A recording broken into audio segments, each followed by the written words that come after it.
اگر یہ میں نہیں اسٹولن کرتے ایسیڈ ریکوری انیشیٹو پہ دیکھ رہا تھا، وہاں پہ پتہ لگتا ہے کہ اگر آپ انویسٹیگیشنز آرڈر کریں اور یو این اور ورلڈ بینک بھی اس میں ساتھ ہے تو پھر بھی 6 سال کا ٹائم لگتا ہے، جس انٹرنیشنل فورینزک آڈٹ کی شہریار آفریدی صاحب بات کریں۔ ناظرین ایک وقفے کے بعد جب دوبارہ آپ کی خدمت میں حاضر ہوں گے تو 200 ارب ڈالر جو پاکستانیوں کے سوئس بینکس میں پڑے ہیں، اور اس کا اقرار باقاعدہ قومی اسمبلی میں 9 مئی 2014 کو ہوا۔ آپ بھی جا کے یہ سپیچ نکال سکتے ہیں، فائنانس منسٹری کا جواب اس حوالے سے بات کریں گے اور سوال پوچھیں گے کہ جو ہمارے فوجی جوان، ہمارے شہری اس ملک کی خاطر شہید ہوتے ہیں، جو ہمارے پولیس والے، جو بیٹے اس دھرتی کے لیے جان دیتے ہیں، اپنا خون دیتے ہیں، ان کا قصور کیا ہے؟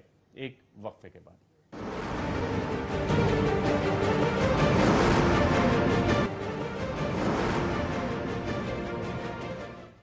ویلکم بیک ناظرین۔ پاکستان کی وزارت خزانہ نے قومی اسمبلی میں جو اعداد و شمار پیش کیے 9 مئی 2014 کو، اس کے مطابق 200 ارب ڈالر پاکستانیوں کے سوئس بینکوں میں پڑے ہیں، اور ابھی تک جو تفصیلات پاناما لیکس میں آف شور کمپنیوں کے حوالے سے، یہ 200 ایلیٹ خاندان۔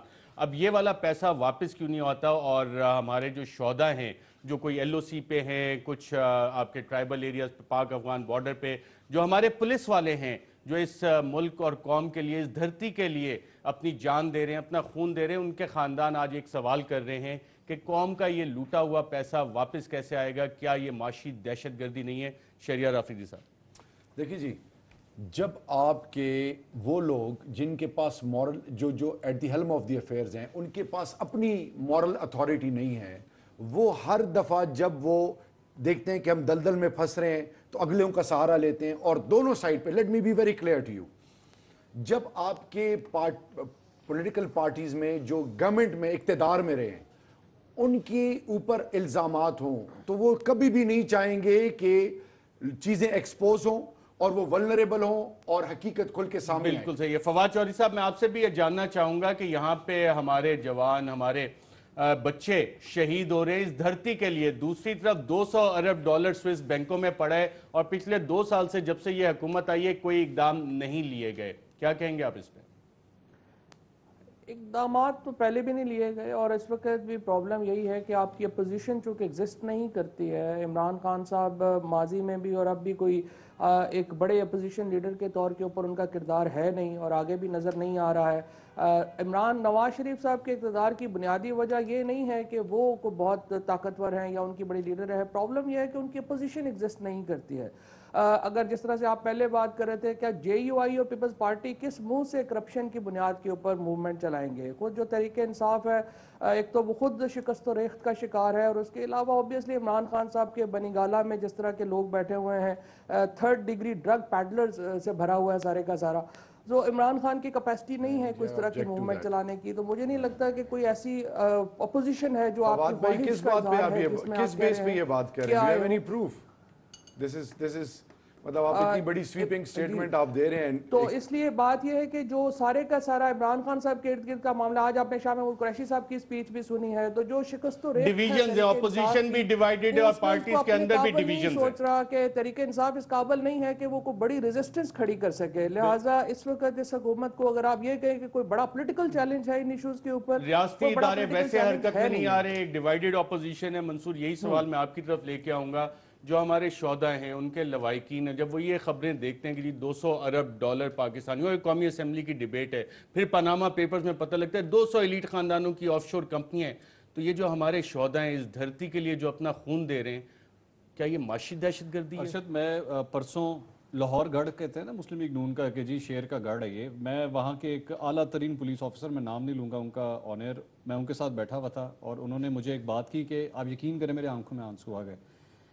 انہوں نے مجھے کہا کہ ہمارے پولیس اہلکاروں کا اس وقت یہ حال ہے، ان کو جو پیسے دیے جاتے ہیں اس کا یہ حال ہے کہ اگر وہ شہید ہو جائیں تو ان کو 50 لاکھ روپے گورنمنٹ کی طرف سے ملتا ہے، لیکن اگر وہ زندہ رہتے ہیں تو ان کی وہ حالت ہے کہ نہ ان کے پاس ہاسپٹلز ہیں، نہ ان کے پاس پک اینڈ ڈراپ کی سہولت ہے، نہ ان کا کھانے پینے کا سلسلہ ہے۔ ہمارے کئی پولیس اہلکار تو ہمارے سامنے اس افسر کے سامنے ہاتھ جوڑ کے کہتے ہیں کہ کاش ہم شہید ہی ہو جائیں تو بہتر ہے، ہمارے بیوی بچوں کے لیے کچھ تو ملے گا۔ تو یہ حال ہے، لیکن میٹرو چلے گی، اورنج لائن چلے گی، اور شیر آیا کے نعرے لگیں گے، لیکن اس بھوکے کی پیٹ میں روٹی آئے گی کہ نہیں آئے گی، اس کا کچھ نہیں پتا. اور آف شور کمپنیز بھی بنیں گی. منصور علی خان صاحب, شہریار آفریدی صاحب اور فواد چوہدری صاحب, آپ تینوں کا پروگرام میں شرکت کا شکریہ. ناظرین, پاکستان لیگ نواز کی کرسی آج بھی خالی رہی کیونکہ بائیکاٹ کی آڑ میں چھپ رہے ہیں اور ہمارے جو سوالات ہیں ان کے پاس جواب نہیں ہے. سوالات ناظرین بہت بڑے ہیں. پاکستان میں جو غربت کی سطح ہے وہ اس وقت جو حکومت نے خود سٹیٹسٹکس ابھی ریوائز کی ہے پلاننگ کمیشن نے, اس کے مطابق ہر 10 پاکستانیوں میں سے 3 پاکستانی غریب ہیں, جس کی فگر اگر ہم 18 کروڑ, کیونکہ سینسس ہمارے ملک میں ہوا نہیں, وہ بھی آ کے فوج نہیں کروانا ہے یہاں پہ, فوج بھی آپ کی بارڈرز پہ بزی ہے, کوئی معاملات پاکستان میں زیادہ تیز ہو جائیں, ڈومیسٹک پولیٹیکل کرائسس, تو ایل او سی بھی ایک دفعہ پھر ایکٹیویٹ ہو جاتی ہے. تو 6 کروڑ پاکستانی غریب ہیں, لیکن 200 ایلیٹ خاندانوں کی آف شور کمپنیاں ہیں, آف شور اکاؤنٹس ہیں, جس میں اربوں روپیہ پاکستانیوں کا پڑا ہے.